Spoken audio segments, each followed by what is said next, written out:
Hi guys, ఎలా ఉన్నారు? మరో ఇంట్రెస్టింగ్ వీడియోతో మళ్ళీ మీ ముందుకు వచ్చాను. ఈ వీడియో చివరి వరకు చూసి నచ్చితే ఒక లైక్ వేసుకోండి. ఓకే, ఇక వీడియో స్టార్ట్ చేద్దాం.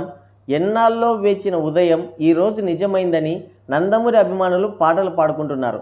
సినిమా ఇండస్ట్రీ అంటేనే ఒక మాయాజూదం లాంటిది. అందం, ఓర్పు, టాలెంట్, వాటితో పాటు ఆవగింజంత అదృష్టం కూడా ఉండాలి. కంటికి కనిపించని సక్సెస్ కోసం కష్టపడాల్సి ఉంటుంది. ఎటువంటి బ్యాక్గ్రౌండ్ లేకుండా సినిమా ఇండస్ట్రీకి వచ్చిన వాడికి ఎటువంటి ఒత్తిడి ఉండదు. వచ్చిన క్యారెక్టర్లు వేసుకుంటూ కాలం గడిపేస్తాడు. సక్సెస్ అయితే వాడే ఒక చరిత్ర అవుతాడు. ఫెయిల్ అయితే వాడి గురించి పెద్దగా ఎవడు ఫీల్ అవ్వడు, పట్టించుకోడు కూడా.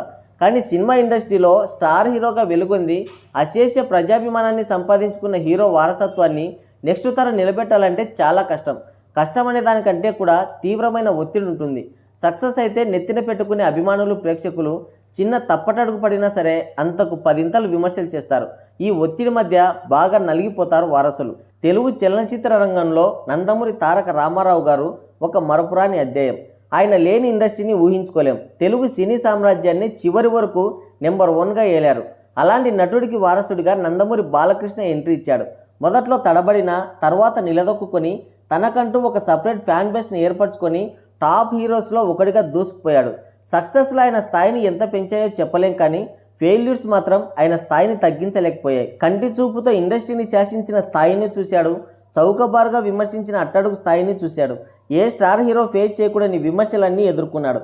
ఇంకొకరైతే తట్టాబుట్టా సర్దేసుకొని ఇండస్ట్రీ నుంచి పారిపోయి ఉండేవాళ్ళు. కానీ అక్కడ ఉండేది లయన్.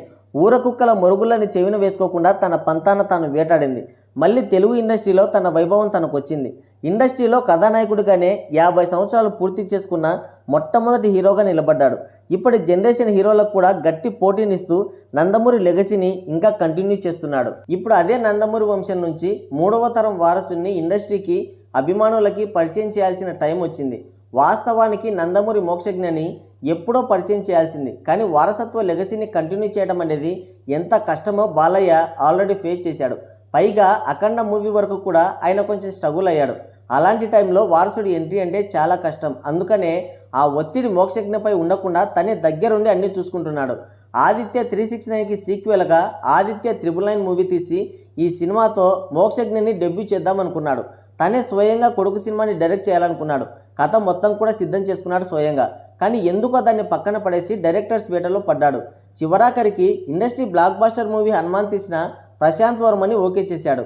ఆ మూవీకి సంబంధించిన పోస్టర్, సింబా అనే టైటిల్ కూడా నిన్న మోక్షజ్ఞ బర్త్డే సందర్భంగా రివీల్ చేశారు. టైటిల్ పోస్టర్ మాత్రం అదిరిపోయింది.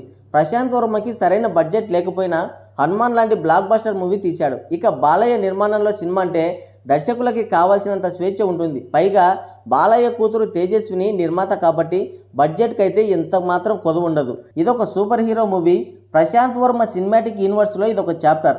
హనుమాన్ దానికి సీక్వెల్గా రాబోయే జై హనుమాన్కి లింక్ చేస్తూ ఇప్పుడు మోక్షజ్ఞని కూడా ఒక సూపర్ హీరోగా పాన్ ఇండియా రేంజ్లో ప్రజెంట్ చేయబోతున్నాడు. నాకు తెలిసినంతలో ఇప్పటి వరకు డెబ్యూట్ మూవీస్లో ఉన్న రికార్డులన్నీ కూడా బద్దలైపోతాయి. మోస్ట్ ప్రెస్టీజియస్ డెబ్యూగా సినిమా చరిత్రలో మిగిలిపోతుంది. నందమూరి అభిమానుల అండ, తండ్రి బాలకృష్ణ సపోర్ట్ బలంగా ఉన్నాయి కాబట్టి నందమూరి మోక్షజ్ఞ తన టాలెంట్తో సినిమా ఇండస్ట్రీలో నందమూరి వారి లెగసీని కంటిన్యూ చేయాలని, తాతకు తండ్రికి తగ్గ తనయుడిగా ఇండస్ట్రీలో నెంబర్ 1గా కొనసాగాలని మనస్ఫూర్తిగా కోరుకుందాం. Heartly welcome to Mokshagna. So guys, ఇది వీడియో. మరోసారి మరో ఇంట్రెస్టింగ్ వీడియోతో మళ్ళీ కలుద్దాం.